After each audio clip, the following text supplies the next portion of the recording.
Bonjour, voici encore une maxime de Glodus Bouchon avec quelques commentaires actualisés.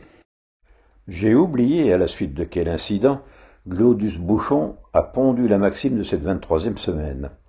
En voulait-il à la pensée unique en général ou à un militant qui lui avait pompé l'air avec une idéologie? Alors là, les gars, cette semaine, je vais vous faire une confidence. Vous voyez, je ne sais pas comme vous, mais moi j'aime bien les gens qui ont des idées, vous voyez. Mais je préfère ceux qui en ont aucune à ceux qui n'en ont qu'une. Et vous, qu'en pensez-vous? Et vous, qu'en pensez-vous? Des individus contents d'avoir imaginé toute une théorie à propos de la bonne manière de faire pousser les radis dans un jardin, on en connaît tous, et dans les réunions, on essaye de les éviter. Ceux-là ne sont pas dangereux, juste un peu casse-pieds. Plus redoutable, les experts qui ont plusieurs idées, mais un seul centre d'intérêt unique, leur corporation.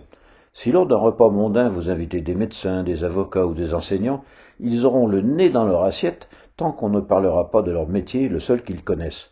D'ailleurs, tous ces experts qui parlent entre eux un jargon de métier ne sont pas fous, ils ne s'invitent à dîner qu'entre eux. Je sais que je devrais admirer le dévouement et l'abnégation des colleurs d'affiches, mais pour moi, un militant devenu idéologue est quelqu'un qui estime inutile de continuer à s'informer et réfléchir puisqu'il a compris la réalité une fois pour toutes. Désolé pour les militants sincères, mais prendre son point de vue pour la réalité est le propre des imbéciles heureux.